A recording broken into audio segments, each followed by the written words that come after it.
پھٹی ہوئی ہیں، پیٹ پھٹا ہوا، آنتیں نکلی ہوئی ہیں اور ایسے گدھے کی طرح چکر کاٹ رہا ہے. تو پوچھا کیا حال ہے؟ کہا بس ایمان کی آس پہ پڑا ہوں کہ کبھی تو اللہ جنت میں ڈال دے گا.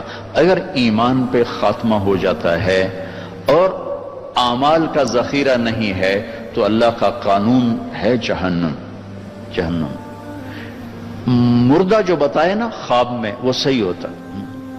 میرا ایک فرسٹ کزن، جیسے ذمہ داروں کے بچے ہوتے ہیں، ساری زندگی غفلت میں گزار دی، جوانی میں مر گیا. بس وہ نمازیں اس نے پڑھی جو کبھی میں کھینچ کے مسجد میں لے گیا، یا پھر عید کی 2 نمازیں، اس کے علاوہ مجھے یاد نہیں. تو میں نے خواب میں دیکھا، میں نے کہا کیا حال ہے؟ تو اس نے کہا آگ کے تندور میں ہوں، آگ کے تندور میں ہوں. اب میرا تو خون، میرا تو چاچے کا تائے کا بیٹا، مجھے تو آگ لگ گئی.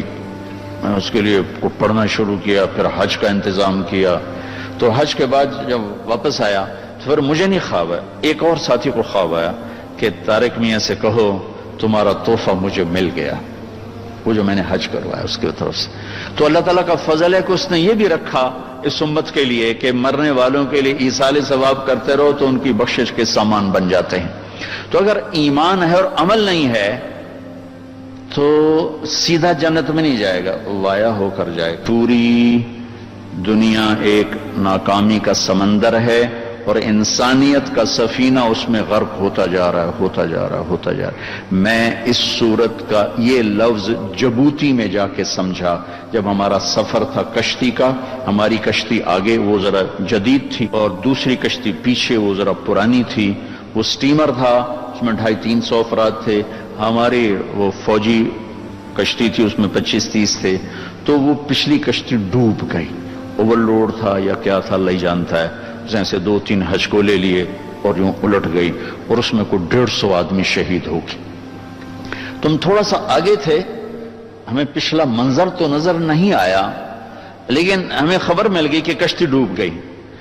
تو ایک دم میرے منہ سے نکلا کوئی بچا ہے، چونکہ میں تو ان کو یوں تو ہم ساتھ ساتھ تو چلے تھے، ہم تیز تھے، ہم آگے نکل گئے، وہ تھوڑا پیچھے رہ گئے تھے. میں نے کہا کوئی بچا ہے؟ میں نے کہا پتہ کوئی نہیں. ان الانسان لفی خسر، جلال ہے، ساری دنیا کے مرد عورت ناکامی میں ڈوب گئے. تو ایک دم گھبرائی ہوئی آواز آئی، یا اللہ کوئی بچا ہے؟ کوئی بچا؟ یہ سارے گئے. تو اللہ نے کہا نہیں کچھ بچ گئے. اللہ کا لفظ ہمیشہ کمی کو بتانے کے لیے آتا ہے. اللہ کے بعد جو ہوتا ہے نا تھوڑا ہوتا ہے. وہ سارے آ گئے، ہاں جی، صرف طارق جمیل نہیں آیا. ہاں تو صرف اردو میں اللہ، صرف کا مطلب ہوتا ہے اب بعد میں لوگ تھوڑے رہ گئے. یہ سارے بھائی جی بس یہ 2-3 نہیں آئے. اللہ 7 ارب انسان تباہ ہو گئے. اللہ کچھ بچ گئے. کون بچ گئے؟ یہ 4 کام جنہوں نے کیے وہ بچ گئے. کون؟ آمنو. اس شرط کے لگنے سے سارے کافر ناکامی میں چلے گئے. عمل الصالحات، اعمال صالحہ کی شرط سے ایمان والے ناکامی میں چلے گئے. وتواصوا بالحق، حق کی دعوت. یہ جو تبلیغ کا کام ہو رہا ہے جس سے آپ اللہ کے فضل و کرم سے پوری دنیا میں اللہ نے پھرائی ہے اور کئی دفعہ پھرائی ہے. اللہ نے ہمیں یہ عزت دی ہے کہ یہاں سے قافلے بن بن کے پورے عالم میں اللہ کا پیغام پہنچا رہے ہیں. اور میں جنگلوں میں گیا ہوں، وہاں بھی تبلیغ کو دیکھا ہے، اور برف پوش چوٹیاں یورپ کی، وہاں بھی تبلیغ کے کام کو دیکھا ہے. تو تیسری شرط لگانے سے عمل والے نکل گئے. وتواصوا بالصبر، اور صبر کی شرط لگانے سے تبلیغ والے نکل گئے.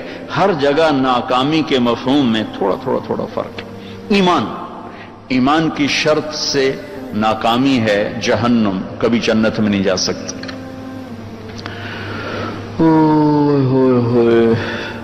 وہ فرشتوں سے کہیں گے ادعوا ربکم یخفف عنا یوما من العذاب، عذاب تو تھوڑا کم کر دو. فرشتوں سے کہیں گے. وہ کہیں گے اولم تک تأتیکم رسلکم بالبینات، کوئی بتانے آیا تھا؟ قالوا بلا، آیا تھا. قالوا فادعوا، کہ اب تمہاری دعاؤں کو کوئی صلہ نہیں ہے.